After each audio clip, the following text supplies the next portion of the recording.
Hello everyone, this is chapter 18 of Charlotte's Web and it's called The Cool of the Evening. In the cool of the evening, when shadows darkened the fair grounds, Templeton crept from the crate and looked around. Wilbur lay asleep in the straw. Charlotte was building a web. Templeton's keen nose detected many fine smells in the air. The rat was hungry and thirsty. He decided to go exploring. Without saying anything to anybody, he started off. "Bring me back a word," Charlotte called after him. "I shall be writing tonight for the last time." The rat mumbled something to himself and disappeared into the shadows. He did not like being treated like a messenger boy. After the heat of the day, the evening came as a welcome relief to all. The Ferris wheel was lighted now. It went round and round in the sky and seemed twice as high as by day. There were lights on the midway, and you could hear the crackle of the gambling machines and the music of the merry-go-round, and the voice of the man in the Beano booth calling numbers. The children felt refreshed after their nap. Fern met her friend Henry Fussy, and he invited her to ride with him in the Ferris wheel. He even bought a ticket for her, so it didn't cost her anything. When Mrs. Arable happened to look up into the starry sky and saw her little daughter sitting with Henry Fussy and going higher and higher into the air, and saw how happy Fern looked, she just shook her head. My, she said, "Henry Fussy, think of that." Templeton kept out of sight. In the tall grass behind the cattle barn, he found a folded newspaper. Inside it were leftovers from somebody's lunch, a devilled ham sandwich, a piece of Swiss cheese, part of a hard-boiled egg, and the core of a wormy apple. The rat crawled in and ate everything. Then he tore a word out of the paper, rolled it up, and started back to Wilbur's pen. Charlotte had her web almost finished when Templeton returned, carrying the newspaper clipping. She had left a space in the middle of the web. At this hour, no people were round the pig pen, so the rat and the spider and the pig were by themselves. "I hope you brought a good one," Charlotte said. "It is the last word I shall ever write." "Here," said Templeton, unrolling the paper. "What does it say?" asked Charlotte. "You'll have to read it for me." "It says humble," replied the rat. "Humble," said Charlotte. "Humble has two meanings. It means not proud, and it means near the ground. That's Wilbur all over. He's not proud, and he's near the ground."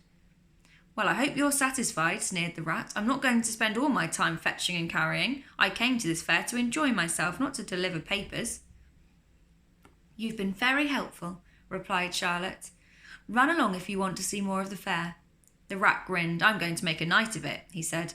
"The old sheep was right. This fair is a rat's paradise.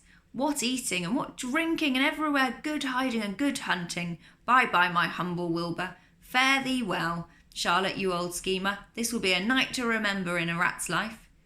He vanished into the shadows. Charlotte went back to her work. It was quite dark now. In the distance, fireworks began going off, rockets scattering fiery balls into the sky.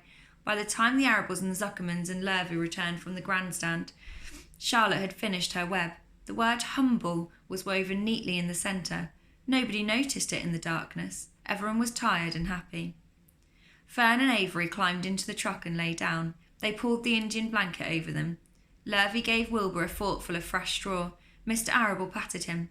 "Time for us to go home," he said to the pig. "See you tomorrow." The grown-ups climbed slowly into the truck, and Wilbur heard the engine start and then heard the truck moving away in low speed. He would have felt lonely and homesick had Charlotte not been with him. He never felt lonely when she was near. In the distance, he could still hear the music of the merry-go-round. As he was dropping off to sleep, he spoke to Charlotte. "Sing me that song again about the dung and the dark," he begged. "Not tonight," she said in a low voice. "I'm too tired." Her voice didn't seem to come from her web. "Where are you?" asked Wilbur. "I can't see you. Are you on your web?" "I'm back here," she answered, "up in this back corner." "Why aren't you on your web?" asked Wilbur. "You almost never leave your web." "I've left it tonight," she said. Wilbur closed his eyes. "Charlotte," he said after a while, "do you really think Zuckerman will let me live and not kill me when the cold weather comes? Do you really think so?" "Of course," said Charlotte. "You're a famous pig and you're a good pig. Tomorrow you'll probably win a prize. The whole world will hear about you. Zuckerman will be proud and happy to own such a pig. You have nothing to fear. Wilbur, nothing to worry about. Maybe you'll live forever, who knows? And now go to sleep." For a while there was no sound, then Wilbur's voice. "What are you doing up there, Charlotte?" "Oh, making something," she said, "making something as usual." "Is it something for me?" said Wilbur. "No," said Charlotte. "It's something for me, for a change." "Please tell me what it is," begged Wilbur. "I'll tell you in the morning," she said, "when the first light comes into the sky, and the sparrows stir and the cows rattle their chains, when the rooster crows and the stars fade, when early cars whisper along the highway. You look up here, and I'll show you something. I will show you my masterpiece." Before she finished the sentence, Wilbur was asleep. She could tell by the sound of his breathing that he was sleeping peacefully deep in the straw. Miles away at the Arables' house, the men sat round the kitchen table eating a dish of canned peaches and talking over the events of the day. Upstairs, Avery was already in bed and asleep. Mrs. Arable was tucking Fern into bed. "Did you have a good time at the fair?" she asked as she kissed her daughter. Fern nodded.